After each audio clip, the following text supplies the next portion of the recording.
Hello, investors. It's Don Vandenbord, Chief Investment Officer with Revere Asset Management. Today is Tuesday, April 23rd, 5:14 p.m. Eastern Time, coming to you from St. Augustine Beach, Florida, with the Revere Roundup Daily Market Insight video.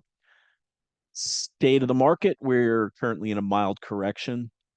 Two-day bounce off the lows after a break of the 50-day moving average on the major indexes. You can check the trend gauge over here. Added a yellow sub arrow to leaders as we've had a little bit of it's a V bounce. Leaders are still, in a lot of cases, reclaiming their 21 or their 50-day moving average, trying to put in right sides of bases. There are a few emerging leaders.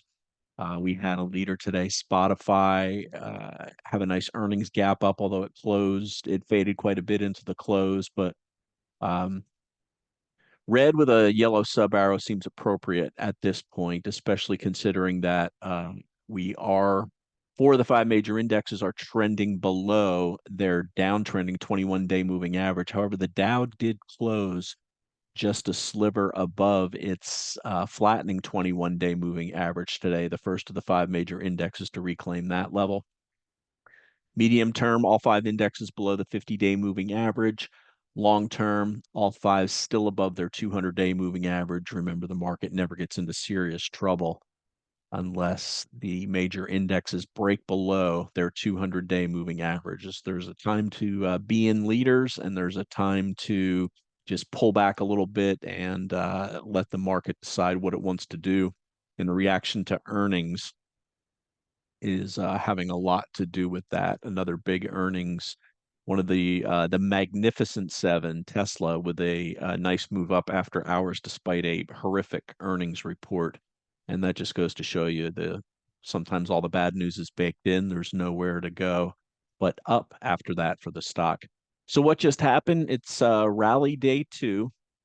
Following the O'Neill methodology, we look for a follow through days 4 through 7 off of the bottom. Today's second day up. At 8:45 today, weak ISM data came out, and we're in an environment where bad news is good news because that increases the likelihood of the Fed cutting rates quicker rather than later. We hadn't seen much weak data lately, although anecdotally you're hearing some, like for example, from credit card companies. But anyway, on that news, yields dropped, the dollar dropped, and the indexes, which already had a minor gap up, took off to the upside and stayed green the rest of the day. Here are the numbers. Our 21 over 21 leaders list up an average of 1.44%. The big seven up 2.2%. RG8, this is our 8 growth ETF composite, up over 2%. S&P 500 opened up just a bit less than 0.5%, closed up 1.2%. Equal weight up 0.9. NASDAQ 100 up 1.5%. Equal weight NASDAQ 100 up 1.3. Dow up 0.7. Mid caps up 1.3. Russell 2000 small cap up 1.8. Global diversified 60/40 up 0.7. In-house GROTECTION up 0.33%. We added a little bit more exposure today. We'll talk about that when we get to the tail of the tape. Let's get to the charts. We'll start off with the S&P 500. I'm going to keep the stochastics turned on because we're seeing something consistent across not only the RG8, but also the five major indexes. And that is that the stochastic has made it into the oversold territory and now is starting to hook up. And you can see in the past three instances on here, when we get this set up, it puts in an intermediate term bottom or short term bottom, I should say, if it continues to hook higher and gets above the oversold level, which is 20 on this chart. You can see the three. But just because that happens, you can see three instances of this occurring when we were having that three waves down last August, September, and October. And it was just a mild reprieve from continuing lower lows. We don't ever predict what's going to happen. We didn't back then, and we won't now, but we do know that this setup with the stochastic crossing through the moving average And if it breaks back above the 20 level, it's really telling you what price is doing, and that's putting in a low, at least for the very short term. And now we've got 2 days up off of that. After the third leg down, we had the same setup, and then we had a follow through day back in the beginning of November, and that led us on this big rally that topped back at the end of March, and that brought us the correction that we're in right now. So I'll keep the stochastic on while we go through the indexes. There's your S&P 500. You can look at a 5-minute chart here, and you can see the gap up open, but here's that 845 candle when the weak ISM data came out, and we took off to the upside there and then just made higher highs and higher lows for the rest of the day. All rallies got to start somewhere. As for now, we're 2 days into it. We'll see what happens when we run into the declining 21-day moving average and the flat 50-day moving average right above that on the S&P 500. NASDAQ 100 reclaimed the 100-day moving average today. It's got the 21 overhead. You can see it also had the stochastic crossover in oversold territory. And you see the three situations there with the three legs down. Same situation back last August, September, October. Let's go to the Dow. Dow, the first of the indexes to reclaim the 21-day moving average, closing just above it. It also had the stochastic crossover as well. Mid caps. Here's the ETF MDY stochastic cross, ran right into the declining 21-day moving average, not above it, and then right above there's the 50-day moving average.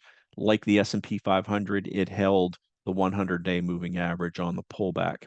And small caps, reclaiming the 100-day moving average as well, now into the declining 21, also with the stochastic hook higher. I'll turn this off now as we go into the rest of the charts. Let's go to the VIX. VIX, a big move down today, down 7.4%, second day in a row, back below that 16 level and back below the 21-day moving average. The US dollar, 5-minute chart is the best way to show this. As you can see, the dollar, there's the big move down at 9:45 when the ISM data came out. I said 8:45, it was 9:45 after the open when that data came out. And then just bouncing around near the lows for the rest of the day. As far as the bigger chart picture goes, we're in the midst of a pullback since it broke out above that 105 level. Precious metals now, gold down 0.25%, still holding the 21-day moving average, but certainly not recouping that big gap down that we saw on Monday. Gold stocks, GDX, undercut and reclaim the 21-day moving average, and silver undercut and reclaim the 21-day moving average as well. Bitcoin kind of in a tight range today, hanging right around the 21 and 50-day moving averages. On to bonds. Broad bond index, let's go to the 5-minute chart here. And again, you can see the big move up in price, meaning the drop in yields when that 945 ISM data came out.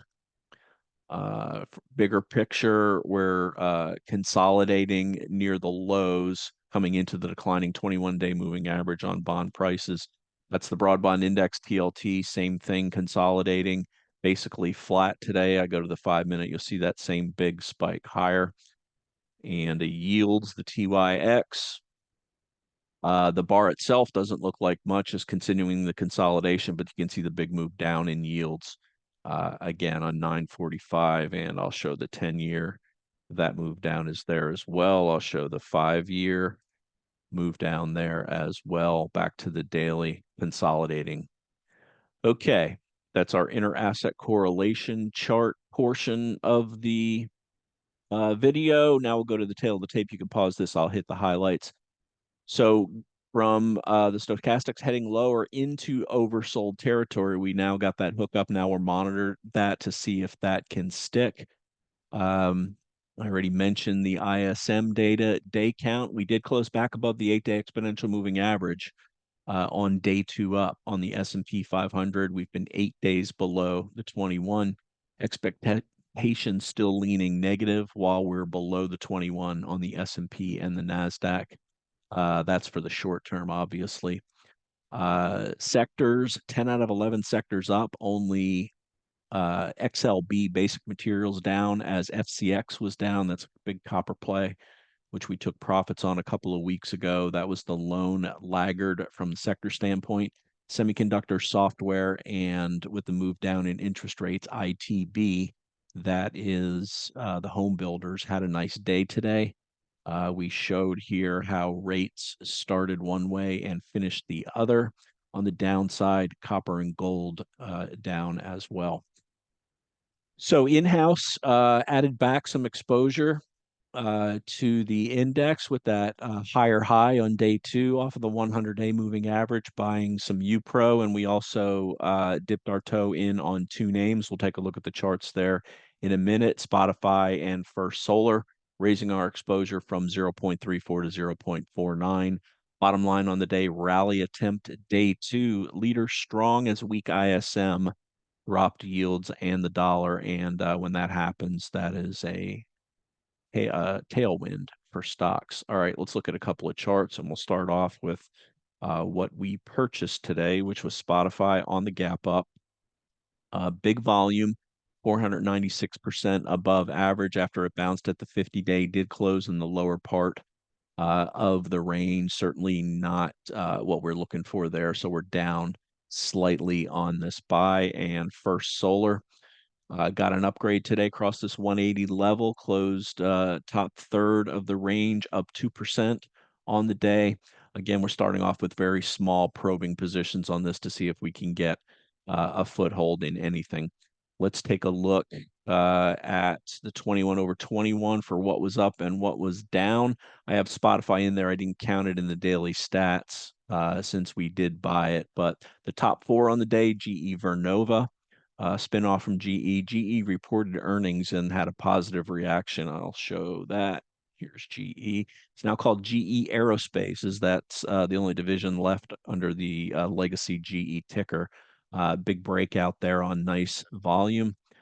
As far as other 2121 stocks, SE making another higher high, up 4%. CCJ bouncing at the 21. American Express, third day up after earnings. Texas Roadhouse gapping up into the top of the range near this flat base.